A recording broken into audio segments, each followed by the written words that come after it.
नमस्कार दोस्तों, मैं दीपक सोनी आपका स्वागत करता हूं आपके अपने channel advance tech mobile group में। दोस्तों, हमेशा की तरह आज और मैं एक यूनिक फोल्ड लेके आया हूं जो कि सैमसंग J250 पर है और इस फोन में प्रॉब्लम है रीस्टार्ट होने की। दोस्तों, जब भी इस तरीके का कोई भी फॉल्ट आता है आप किसी के भी पास भी, तो होता क्या है कि सोच में पड़ जाते हैं कि ये सेट रीस्टार्ट हो रहा है तो कहाँ से हो रहा है। कभी कोई सॉफ्टवेयर करके देखता है तो ठीक है, अगर सॉफ्टवेयर में हो जाता है तो ठीक है, अगर नहीं होता है तो फिर सोचते हैं कि शायद EMM से प्रोग्रामिंग करनी पड़ेगी। अगर वहां से भी नहीं होता है तो फिर CPU, फिर फ्लैश IC, फिर कभी PMIC, कुछ भी करते रहते हैं, लेकिन स्टेप से कभी चेक नहीं करते। तो चलिए मैं आपको बताने वाला हूं कि इस फॉल्ट में हम जो हमारे पास सेट है, हम इसमें स्टेप से जाएंगे कि इसमें सेट में कहां पर प्रॉब्लम है। तो जो भी प्रॉब्लम होगी वो आपके सामने होगी, क्योंकि ये जो वीडियो बन रहा है ये अकेले में नहीं बन रहा है, हमारे रिपीट बैच के आए हुए स्टूडेंट के सामने बन रहा है। तो जो भी है लाइव वीडियो है, लाइव फॉल्ट ट्रेस किया जा रहा है आपके सामने। तो आप देखिए कि हम किस तरीके से हम इस टाइप के फॉल्ट को फाइंड करते हैं, और इस वीडियो को लास्ट तक जरूर देखना बिना स्किप किए, क्योंकि स्किप करने से कई बार हम छोटी छोटी चीजों को मिस कर देते हैं। जैसे मैंने अभी लास्ट वीडियो डाला था, उसमें मैंने कुछ सिग्नल के नाम बताए थे और कुछ सिग्नल के नाम बताए थे, उनमें से एक सिग्नल का नाम थोड़ा सा मैंने पहले बता दिया था, बाद में मतलब उसको टेस्ट करते समय नहीं बताया। तो लोग उस पर कमेंट कर रहे हैं कि आपने छुपाया, आप वीडियो में छुपाने लगे हैं। तो ऐसा मैंने नहीं किया है। उनको एक चीज का नाम, इस सिग्नल का नाम उन्हीं लोगों को पता नहीं चला है जिन लोगों ने स्किप करके देखा है। तो जिनको मुझसे शिकायत है वो वीडियो को दोबारा सा देखें, बारीकी से देखें, आपको सिग्नल का नाम जरूर मिलेगा। तो इसी तरह इस वीडियो को भी लास्ट तक जरूर देखें, स्किप ना करें। तो चलिए चलते हैं वीडियो की तरफ। देखिए, हमारे पास सैमसंग का J250 आया है और इसमें प्रॉब्लम है। तो क्या प्रॉब्लम है वो मैं अभी आपको चालू करके दिखाता हूँ। तो इसे हम चालू करेंगे DC मशीन से। यहाँ देखिए 4.2 हमने सेट करके रखा है DC मशीन में, 4.2 वोल्टेज। अब हम इसको चालू करेंगे तो देखते हैं क्या होता है।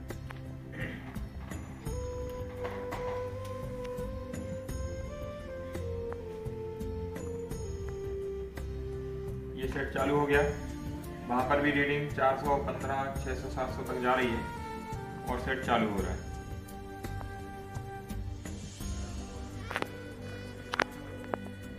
ये सेट में सैमसंग लिखा आया, रीस्टार्ट हो गया। अभी देखेंगे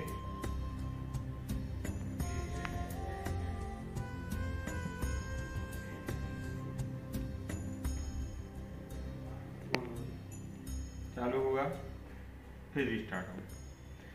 पहले केवल SAM लिखा था, इस बार थोड़ा लंबा लिखा।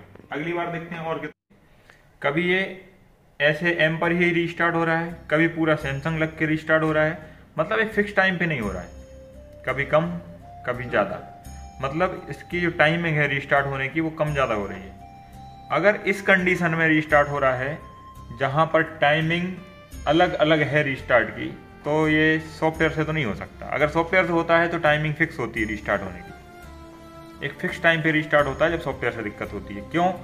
क्योंकि जब सॉफ्टवेयर से होता है उस कंडीशन में रीस्टार्ट क्यों फिक्स टाइम पे होता है? क्योंकि जो हमारा सॉफ्टवेयर होता है, फ्लैश फाइल होती है, उसके अंदर एक स्क्रिप्ट लिखी जाती है। उस स्क्रिप्ट को रीड करता है प्रोसेसर और वन बाय वन जो भी उसके इंस्ट्रक्शन होता है उनको फॉलो करता है। जहां पर जाके कोई लाइन एरर होती है, कोई कोडिंग मिस होती है, वहां पर जाके वो लूप करने लगता है। तो वो फिक्स टाइम पे मतलब एक समय पे वहां लूप तक जाएगा, वो बूट लूप करता रहेगा। इसलिए अगर कोई भी सेट आपका फिक्स टाइम पे रीस्टार्ट मार रहा है मतलब वो सॉफ्टवेयर से, लेकिन ये तो फिक्स टाइम पे नहीं हो रहा है, तो मतलब ये हार्डवेयर से। तो हम इसे देखते हैं कि ऐसा क्यों हो रहा है। ठीक है। तो चलिए पहले हम इसका स्कीमेटिक देख लेते हैं। बैटरी कनेक्टर से लेके IC तक ऐसा भी हो सकता है कि किसी प्रकार की कोई दिक्कत हो, कोई सेंस की दिक्कत हो, कुछ ना कुछ ऐसी दिक्कत हो सकती है कि प्रॉपर करंट IC को ना मिल रहा हो, है ना। इस वजह से सेट आपका रीस्टार्ट पे भी जा सकता है। या फिर कहीं पर आपका शॉर्टिंग भी हो सकती है कि कहीं सिस्टम में और कहीं शॉर्टिंग हो, कहीं लीकेज भी हो सकता है कि वहां पर जब करंट पहुंच रहा है और शॉर्टिंग की वजह से रीस्टार्ट हो जा रहा है। तो हमें स्टेप से देखना है पहले तो हम देखेंगे हमारे बैटरी कनेक्टर से लेकर पावर, मतलब हमारी जो आईसी है डीसी डीसी वहां तक के कनेक्शन। अगर वहां तक कोई प्रॉब्लम नहीं है तो फिर उसके आगे की कहानी देखेंगे, ठीक है। तो देखते हैं हम इसका स्कीमेटिक। तो चलिए, ये हमने ड्रॉ कर लिया है सैमसंग J250। इसका ये बैटरी कनेक्टर है, ये इसमें डीसी डीसी आईसी है SN5703A, और इसमें बाकी बैटरी कनेक्टर से लेके इस आईसी तक की सप्लाई है। तो इसमें देखेंगे हम पहली लाइन जो है हमारी ग्राउंड है, इसमें एक 0.01 ओम का एक क्या लगा है, रजिस्टर लगा है, करंट सेंस रजिस्टर। इस रजिस्टर से दो लाइनें गई हैं, एक गई है आपकी CS माइनस, एक गई है CS प्लस, जो कि एक गई है H1 पर, एक गई है G1 पर। उसके बाद एक यहाँ पर बैट आईडी के लिए बैटरी आईडी, ये 1 किलो ओम का रजिस्टर लगा के ये है आपका बैट आईडी, जो कि कहां पर पहुंचा है आपका F5 पर। उसके बाद हम देखें कि हमारी ये VWAT की प्लस, ये VWAT प्लस सीधा कहां गया है, G7 पर गया है, ठीक है। और यहीं से आपका एक H7 पर भी गया है, G7 और H7 पर गया है। तो S7 H8 पर गया है किस नाम से, चार्ज आउट के नाम से, और G7 पर गया है VWAT कनेक्शन के नाम से, ठीक। तो हमें सारी की सारी लाइनें ट्रेस करनी है कि इन लाइनों में कोई दिक्कत तो नहीं है। अगर इनमें दिक्कत नहीं है तो फिर आगे देखेंगे।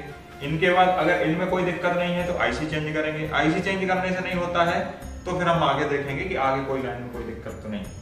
तो हम स्टेप से काम करेंगे, इसलिए हम स्टेप बाय स्टेप, जहां पर हमें फॉल्ट मिल गया वहीं पर काम शुरू, अगर फॉल्ट नहीं मिलता तो आगे बढ़ते जाएंगे, ठीक है। देखिए, ये इसका बैटरी कनेक्टर है, उसमें पहले से देखिए काम हुआ है, कुछ जंपर वगैरह लगाए हुए हैं किसी ने, तो हम देख लेते हैं। तो इसमें देखें, ये जो रजिस्टर है ये करंट सेंस रजिस्टर है, और ये जो बीच का पॉइंट है ये पहला तो हमारा VWAT प्लस है, और ये VWAT प्लस है, ये ID है, ये ग्राउंड है, और ये NC होता है। तो प्लस की हम रीडिंग देखें तो सेट तो चालू है, तो मतलब रीडिंग तो ओके होगी। डायोड वैल्यू चेक करेंगे, डायोड वैल्यू चेक करें। अब देखें प्लस की रीडिंग, ओके, देखिए ओके आ रही रिवर्स फॉरवर्ड में, ओके। अब रहे ID की बात करें तो बैट ID इस पे लगती है, तो ये तो वायर निकला है तो ओपन पड़ी है, तो इस रजिस्टर पे लगा था, तो ये रजिस्टर भी देखेंगे कौन सा है। उसके बाद ये हमारा करंट सेंस रजिस्टर है, तो इस करंट सेंस रजिस्टर पे भी हम ये देखेंगे कि इस पे देखिए यहाँ भी ग्राउंड है और यहाँ भी ग्राउंड है, दोनों तरफ ग्राउंड है, इसका मतलब है कि रजिस्टर तो ओके। अब हम रजिस्टर निकाल के देखेंगे कि इसकी लाइन आईसी तक पहुंच रही है कि नहीं। अगर पहुंचेगी तो क्या होगा, रीडिंग आएगी कुछ ना कुछ, और नहीं तो ओपन कंडीशन दिखाएगा।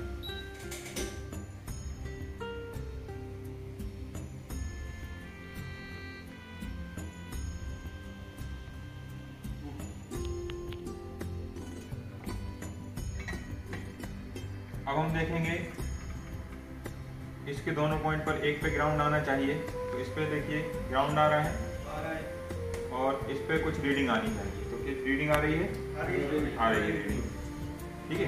इस पे रीडिंग आ रही है, मतलब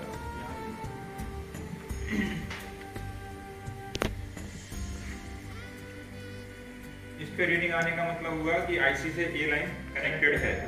रीडिंग नहीं आती तो ओपन समझ लें। इस रजिस्टर को हम वापस लगा देंगे, तो ये जो वायर है ये जो रजिस्टर पे लगा था हम वहीं लगा देते हैं, क्योंकि ये बैट ID का वायर है, ये लगा दिया। अब वायर तो लग गया है, और हमने जो ड्राइंग की थी उसके हिसाब से इसमें हमको सारे कनेक्शन कहाँ जा रहे हैं, इसमें हाँ, ये है SM 5703A, देखिए SM 5703A इस आईसी के अंदर जा रहा है सारे कनेक्शन। तो इस आईसी को उठा करके और इसके नीचे हम कनेक्शन चेक करने,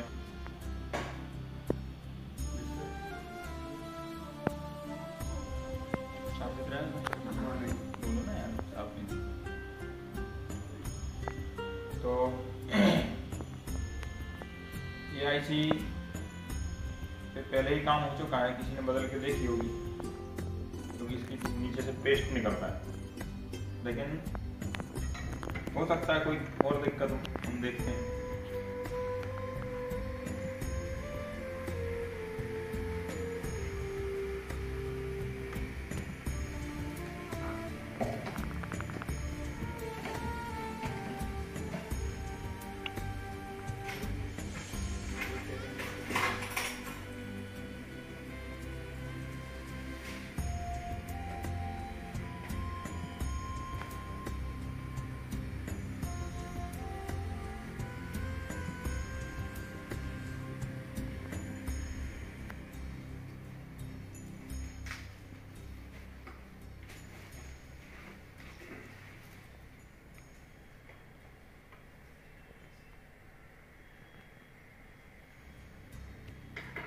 तो इसमें हम ट्रेसिंग करने वाले हैं कि किस किस बॉल की कनेक्टिविटी आ रही है और किसकी नहीं आ रही है। अगर सब कुछ ओके होगा तो आईसी बदल के देखेंगे, वैसे किसी ने आईसी बदल के देख चुका है तो फिर भी हम एक बार देखेंगे, और नहीं तो कोई अगर दिक्कत निकलती है तो उसे सही करेंगे। इसको लगाएंगे हम डायोड मोड में, और अब हम देखने वाले हैं इसमें की टेस्टिंग। तो इसमें जो ड्राइंग की थी वो आपने फोटो खींच ली है, उसमें किस किस बॉल को चेक करना है जरा बताओ। उस बॉल पे मैं प्रेस मतलब रीडिंग चेक करूंगा। H1 जी, तो यहाँ से हम देखें ABCDEFGH, तो H1 है। H1 हाँ, तो इस H1 पे मैं रीडिंग देखूंगा। यहाँ कहीं भी ग्राउंड रख लेता हूँ एक आसपास में। हाँ, ये भी ग्राउंड ही है, देखिए ग्राउंड है। तो H1 पे रीडिंग ग्राउंड आ रहा है। H1 पे क्या है? हाँ, तो ग्राउंड ही है वो, कोई बात नहीं। फिर किस पे देखना है? G1 ABCDEFG, तो G पे देखें, G पे भी ग्राउंड है। क्यों है ये? क्योंकि ये भी वही रजिस्टर से जुड़ा दो इस तरफ से डेटा ला रहा है। हाँ, तो रजिस्टर ग्राउंड के बीच में है ना, इसलिए दोनों पे ग्राउंड ही आएगा। फिर क्या देखना है? G7, तो G यही है ना, ABCDEFG, तो 1 2 3 4 5 6 7 इस पे रीडिंग आनी चाहिए, है ना। तो इस पे आपकी रीडिंग ठीक है, इस पे रीडिंग हाँ 666। हाँ, अब क्या देखना है? 4 ऑप्शन वो वाला H7 H8। हाँ, H7 H8। हाँ सर, ABCDEFGH H1 2 3 4 5 6 7 8, तो 7 8 एक साथ जुड़ा है, तो किसी एक पे चेक कर लेंगे। तो इस पर भी रीडिंग 670 हाँ आ रही है। चलो, तो रीडिंग तो सब पे आ रही है। अब हम एक चीज और देख लेते हैं कि यहां से चार्ज आउट जो हो रहा है वो बैटरी कनेक्टर तक जा रहा है कि नहीं, और वीवैट वाली लाइन भी बैटरी कनेक्टर तक जा रही है कि नहीं। तो इसको थोड़ा सा जूम आउट करते हैं और देखते हैं।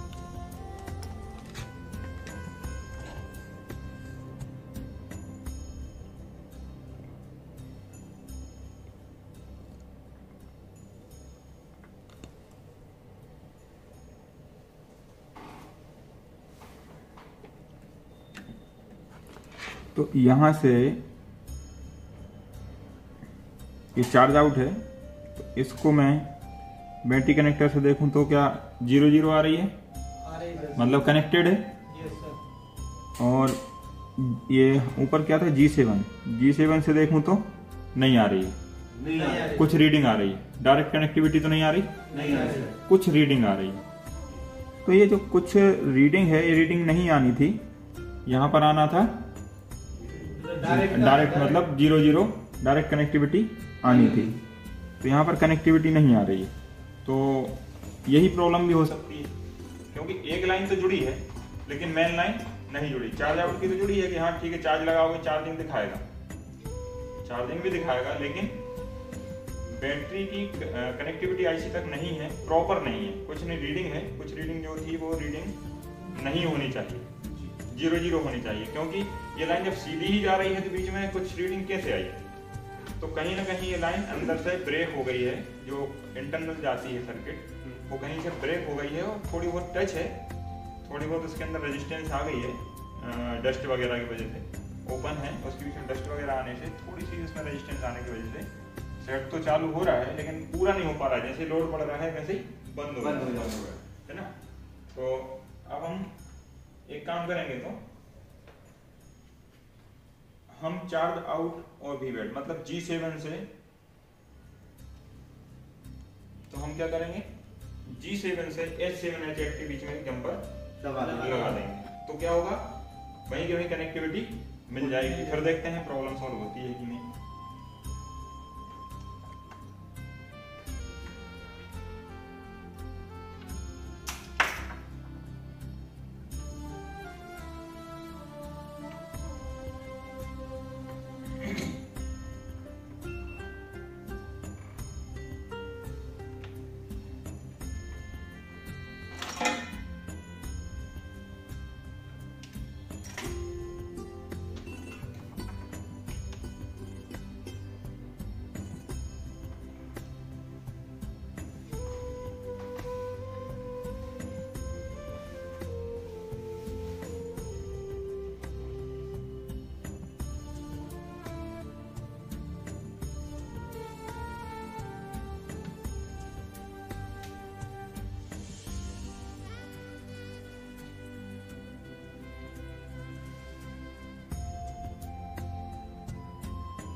ये है हमारा G7,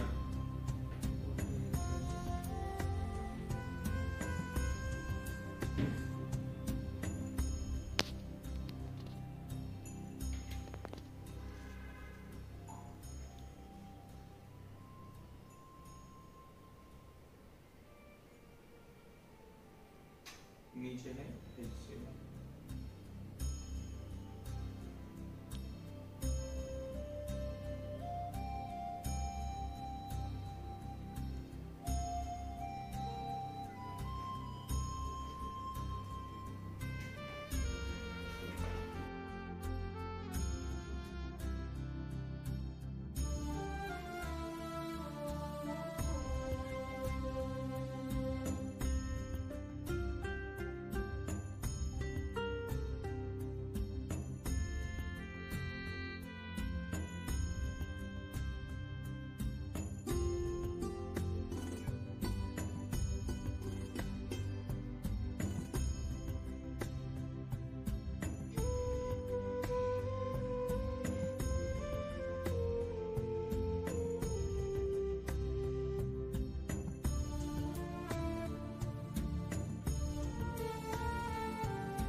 देखो ये आईसी हमने लगा ली है, हम देखते हैं सेट को ऑन करके होता है।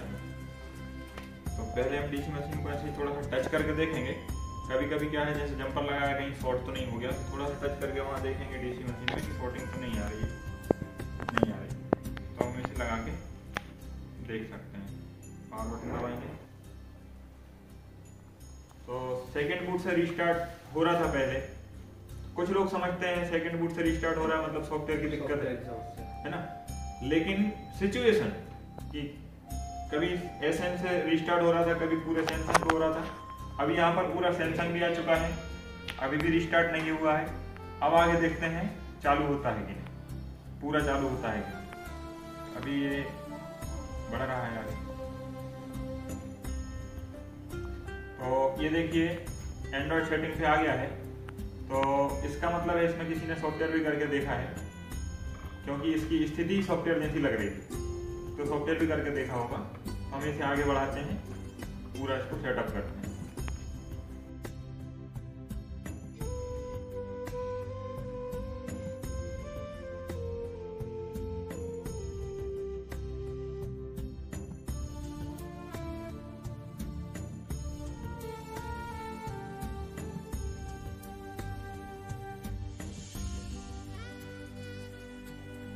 ये देखिए पूरा चालू हो चुका है इसे।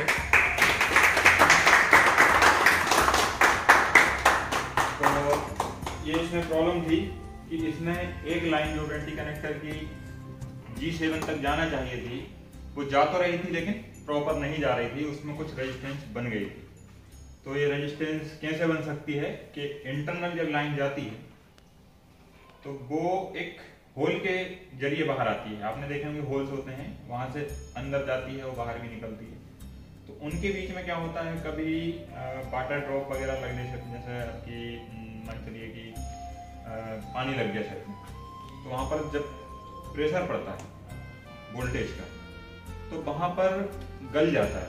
वो गलने से क्या होता है कि उसमें मतलब कनेक्टिविटी जो है ना वो डिस्कनेक्ट तो हो जाता है, लेकिन वो गलने की वजह से ना तो पूरा डिस्कनेक्ट हुआ था वरना सही तरीके से कनेक्ट करा। तो हल्की फुल्की जो हमें रेजिस्टेंस दिखा रहा था, उस रेजिस्टेंस की वजह से प्रॉपर करंट फ्लो नहीं हो रहा था, और प्रॉपर करंट फ्लो नहीं होने की वजह से सेट क्या है कि पूरा बूट नहीं कर पा रहा था। जैसे बूट पे आता था करंट हाई डिमांड करता था, प्रोसेसर जो भी इक्विपमेंट उसमें जो भी हमारे डिवाइस हैं अंदर जो आईसियाँ हैं वो करंट को मतलब डिमांड करती थी, उसी समय उस पर क्या होता है, तो लोड पड़ने की वजह से वो बंद हो जाता था। लेकिन हमने जब देखा कि उसमें कुछ रेजिस्टेंस आ गई है, इसलिए हमने उसको सीधा क्या कर दिया, चार्ज आउट से वीवेट मतलब वीवेट रेगुलेटर की लाइन को सीधा जोड़ दिया। तो उससे क्या हुआ, आईसी की वोल्टेज करंट की रिक्वायरमेंट पूरी हो गई। हाँ, तो क्या है मेन वीवेट से वीवेट रेगुलेटर और मेन वीवेट एक साथ जुड़े हैं, आप देख सकते हैं यहाँ पे। हाँ, आप क्या पूछ रहे थे आपसे? सर मैं ये पूछ रहा था, इसको वोल्टेज तो पूरे मिल रहे थे, मगर ये इसका एम्पियर की प्रॉब्लम थी इसमें। हाँ, इसमें करंट की प्रॉब्लम थी। क्या है, जैसे ये लाइन कौन सी ब्रेक थी हमारी, ये वाली G7, ठीक, ये ब्रेक नहीं थी। हाँ, ये पूरी तरीके से ब्रेक नहीं थी, इस पर रीडिंग आ रही थी, लेकिन हुआ क्या कि इसमें कहीं से हल्की फुल्की रेजिस्टेंस आ गई, वाटर डैमेज हो सकता है, कुछ भी हो सकता है, इंटरनल मतलब ब्रेक हो गया हो, तो हल्की फुल्की इसमें रेजिस्टेंस आ गई थी। उसकी वजह से यहाँ से वोल्टेज तो जा रहा था, लेकिन करंट जो था वो प्रॉपर नहीं बह पा रहा था। आईसी को प्रॉपर करंट नहीं मिलने की वजह से क्या हो रहा था कि जैसे ही वो हाई लोड पे आता था और रीबूट कर जाता था। अब ये सॉफ्टवेयर की कंडीशन भी होती, लेकिन सॉफ्टवेयर की कब होती, जब वो सेम समय पे एक फिक्स टाइम पे रिस्टार्ट होता। लेकिन ये फिक्स टाइम पे नहीं हो रहा था। ये कैसे हो रहा था, कभी एस लिख के, कभी SAM लिख के, कभी पूरा सैमसंग लिख के सेकंड बूट पे, मतलब जब लोड पड़ा तभी बंद, जब खींच लिया तो थोड़ा आगे बढ़ गया, नहीं खींच पाया लोड तो वही बंद। तो इस सिचुएशन में हम सॉफ्टवेयर पे कभी भी डाउट नहीं कर सकते हैं, सीधा हार्डवेयर पे करेंगे। तो ये अधिकतर आपने देखा होगा पहले के सेटों में बैटरी में कार्बन आ जाता था, जब होता था कि भाई बैटरी में हल्का सा कार्बन लग जाता था बैटरी कनेक्टर पे, सेट चालू होता था, बंद हो जाता था, नहीं तो बैटरी लो भी बताता था ना, कई बार बैटरी लो बताता था, कई बार सेट तुरंत बंद होता था, कभी कभी पूरा चालू होता था, कभी चालू फोन है कहीं रखते से ही बंद हो जाता था। हाँ, वो लूज कनेक्शन की वजह से। लेकिन कैसा उसमें बीच में जो कार्बन आता था, काला पॉइंट बन जाता था बैटरी कनेक्टर पे, तो उसमें उसके वजह से करंट फ्लो सही से नहीं हो पाता था। तो वो चालू तो हो जाता था, लेकिन जैसे कुछ भी कभी गाना चल रहा है या किसी का फोन आया, रिंग आते थे तुरंत, क्योंकि ज्यादा करंट की डिमांड मांगता होती थी उस समय। तो वहां पे हम क्या करते थे, कार्बन को साफ कर देते थे, तो रेजिस्टेंस खत्म हो जाती थी और प्रॉपर बैटरी काम करने लगती थी। लेकिन इसको तो हम क्या कर रहे थे, डीसी से ही कनेक्ट करे हुए थे, डीसी से ही कनेक्ट किए हुए थे, तो मतलब इसमें तो लूज कॉन्टैक्ट बचा ही नहीं। अब जो भी लूज कनेक्शन बचा वो आईसी से वो कनेक्टर के बीच में बचा, इसलिए हमने इस चीजों को ट्रेस किया और ट्रेस करने में हमको मिला कि G7 पे रेजिस्टेंस आ गई।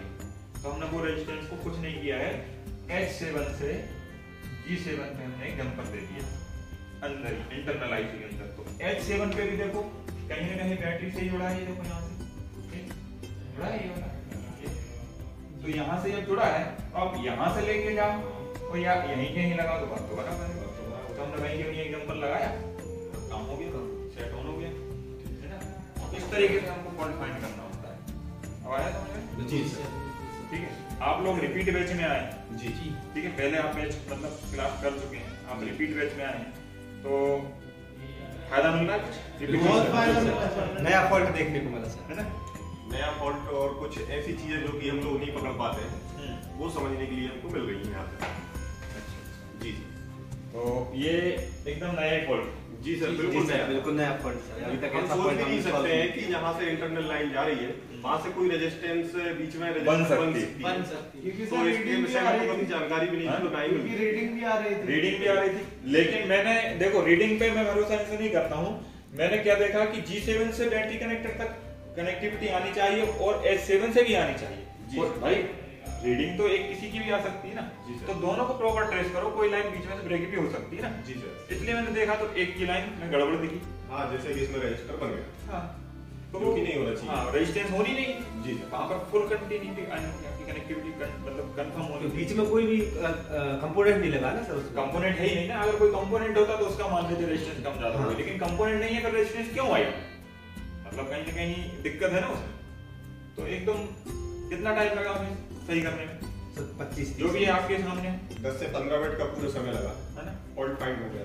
हाँ, फॉल्ट फाइंड करने के बाद जो भी बचता है हमारा फिर बचता है हैंड प्रैक्टिस के ऊपर कि आपकी हैंड स्किल कैसी है। कैसी है? अगर आप एक आईसीयू लगाने में आधा घंटा लगा रहे हैं तो आधा घंटा, 10 मिनट लगा रहे हैं तो 10 मिनट, है कि नहीं? जी सर। तो ये सब आपकी स्किल के ऊपर डिपेंड करता है कि आप एक फॉल्ट को कितनी देर में से कर पाएंगे। बाकी ट्रेस करने में कितना टाइम लगेगा वो आपके नॉलेज के ऊपर होता है।